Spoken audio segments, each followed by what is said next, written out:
सुख समृद्ध विज्ञान चैनल में हमारे सभी सुधी दर्शकों को सुशील कुमार शर्मा हार्दिक स्वागत करता है। और आज मैं इस वीडियो में जिस यक्षिणी के बारे में आपसे चर्चा करने जा रहा हूँ, इस यक्षिणी के बारे में भी बहुत लोगों ने मांग की थी। तो आज मैं हालांकि अक्षय तृतीया को ये वीडियो बना रहा हूँ, सुबह वीडियो आपको मिलेगा, तो ये अक्षय तृतीया का उपहार मान लीजिए। बड़े शुभ मौके पर इस वीडियो को बना रहा हूँ और मैं आप लोगों के लिए कामना करता हूँ भगवान से कि इन साधनाओं के माध्यम से आपके जीवन में अच्छे निधि प्राप्त हो। नाम है इस यक्षिणी का पद्मिनी यक्षिणी। पद्मिनी स्त्रियों की 4 शाखाएं होती हैं, यानी 4 प्रकार की जो महिलाएं कही जाती हैं स्त्रियां, उनमें सबसे श्रेष्ठ पद्मिनी, शंखिनी, चक्रिणी और फिर हस्तिनी। तो हस्तिनी थोड़ा सा उसका सबसे निम्न कोटि की मानी जाती है, पर सबसे उच्च कोटि की जो स्त्री मानी जाती है वो पद्मिनी यानी कि पद्मगंधा। उसके शरीर से कमल के समान खुशबू आती है। ये सेंट वाली खुशबू नहीं होती कि आप इत्र लगा लेंगे, ये नहीं। उसके शरीर से ही पद्म की गंध आती है, पद्मगंधा होती है। पद्म यानी कि कमल के समान उसका पूरा शरीर ही होता है, इसलिए उसे पद्मिनी कहते हैं। और पद्मिनी स्त्री अपने पति के लिए भी सबसे सर्वोत्तम मानी गई है, क्योंकि यह पद्मिनी पति के परायण होकर के और पतिव्रता रहती है और पुत्र के लिए भी सर्वोत्तम कही जाती है। ये अच्छी माता भी होती है।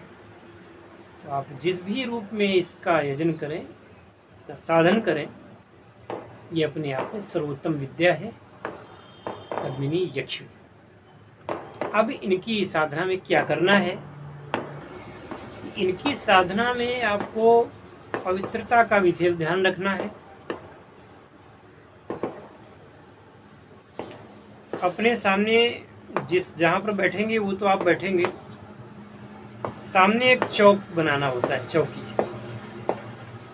जो एक हाथ लंबी एक हाथ चौड़ी, यानी कि चौकोर बनाना है। उसमें इनके यंत्र, इनकी फोटो, इनकी माला वगैरह को रखना है। पास में वहाँ पर भगवान शिव का विग्रह होना चाहिए, पारद का हो, सर्वोत्तम। और इनकी साधना में आपको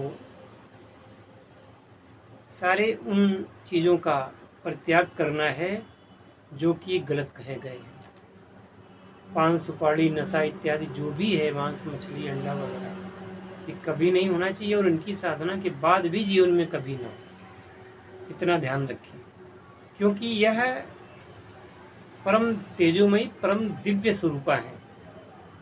गंदगी इनको कतई बर्दाश्त नहीं है। 1 महीने तक इनकी साधना करनी है। 1 महीने इनकी साधना में आप गुजारिए। और चूँकि ये पद्मिनी यक्षिणी हैं, तो इनके हवन में कमल गट्टे शहद में डुबो करके हवन करना चाहिए, या कमल गट्टे को घी में डुबो करके, गाय के घी में डुबो करके हवन करना यथेष्ट है। साथ में अगर पंचमेवा और हवन सामग्री भी हो तो सर्वोत्तम है, अन्यथा आप इनके हवन में कमल गट्टे का प्रयोग करके घृत के साथ या शहद के साथ। अब शहद और घृत मिला करके नहीं, अकेले, ठीक है ना? इस प्रकार से इनका हवन हो। और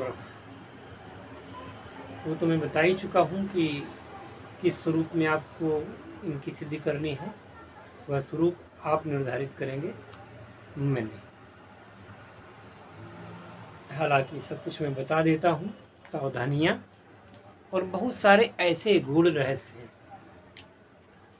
कि मंत्र देने के साथ साथ उन गूढ़ रहस्यों का रहस्योद्घाटन केवल दीक्षा के समय ही किया जाता है या दीक्षोपरांत किया जाता है। केवल मंत्र काफ़ी नहीं होता, बहुत सारे उसके उपचार होते हैं। और इनका यक्षिणियों का जो आप पूजन करेंगे, वो षोडशोपचार करेंगे तो बहुत ही उत्तम होगा। कम से कम इस पद्मिनी यक्षिणी का तो आपको षोडशोपचार पूजन करना ही चाहिए। जब यह पूजन संपन्न हो जाए तब आपको साधना करनी चाहिए, और साधना के उपरांत भोजन करें। अच्छा हो कि दिन में एक बार ही भोजन करें, बाकी आप दूध और फल तो ले ही सकते हैं, कोई बात नहीं। जितने समय इनका जप करें उतने समय सामने गूगल जलता रहना चाहिए। शुद्ध गूगल जलाएं, उनकी सुगंध इनको अति प्रिय है।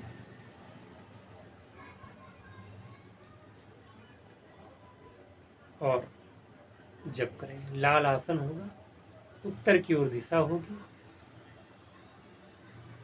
और जब मानस में आप जप करेंगे, यानी कि आँख मूंद करके जप करेंगे, तो देवी के शरीर की जो त्वचा है, उस त्वचा का रंग गुलाबी कलर,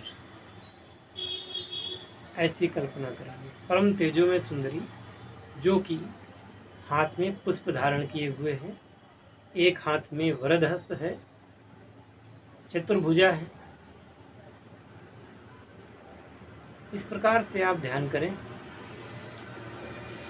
मुकुट धारण किए हुए, स्वर्ण मुकुट, और पद्मिनी है तो ये कमले में, कमलासना है, कमल में बैठी हुई ऐसी मूर्ति का ध्यान करें।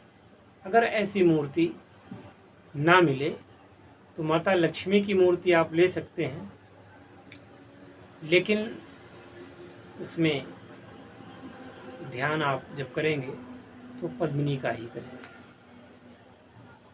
ठीक है ना।